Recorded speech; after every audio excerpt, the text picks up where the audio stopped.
Hey everyone, in this video, we're going to be talking about completing the aerodynamics tab. All right, so once again, we talked about formatting fun. We went through and we filled in our weight in grams for our Newton's law, and we also did our roll testing.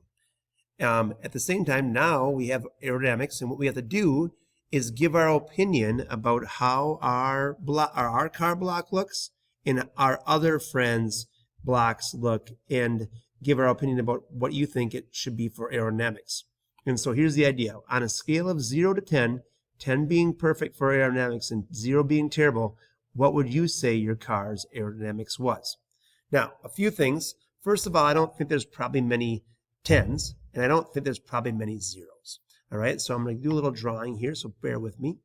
I think if we have our car kind of having our front-facing surfaces kind of like a rounded surface that tapers back, similar to a raindrop, that's going to be a very aerodynamic shape.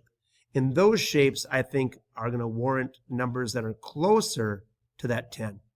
At the same time, if we have things that are facing the front that are big rectangles or big squares, where when the air comes, they're going to crash into that and make a bunch of turbulence off it, I think those are going to be lower scores or numbers that should be closer to 0 the more they have. All right. At the same time, this being a shape that is aerodynamic, air coming in, going around, all right, this being a shape that creates turbulence and creates drag. Now, with that being said, we have to give opinions about our cars, all right? This is kind of hard with not being able to see my car, but I think my car is relatively good. All my front-facing surfaces are pretty much in that teardrop shape, just kind of flipped horizontal. So I'm going to give my score a 9.5. Not a 10, but a pretty darn good score. At the same time, Griffin's car had a few front-facing pieces that are a little more square than mine, a little more flat. So I'm going to give his an 8. Natalie's car looked relatively aerodynamic, so I'm going to give hers a 9. Jamie's car had a few more front-facing surfaces that were a little more square, so I'm going to give hers a 6.5.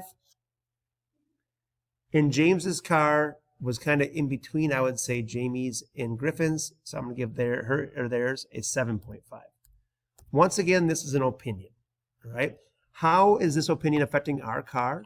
Well, later on, this is going to add time, a guesstimate, in seconds. So if I did a 9.5, meaning my car was almost perfect, it's still adding a little bit of time in seconds for friction, air friction.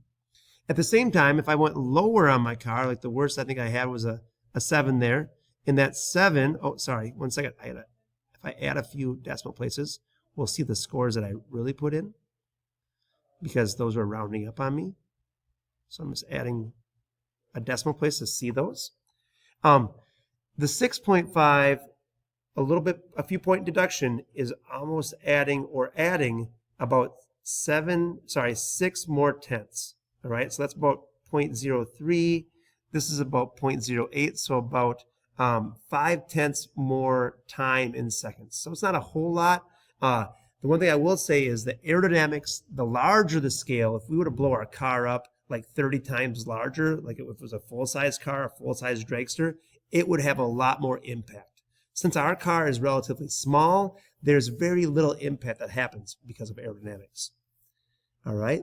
Now, I hope this helps explain.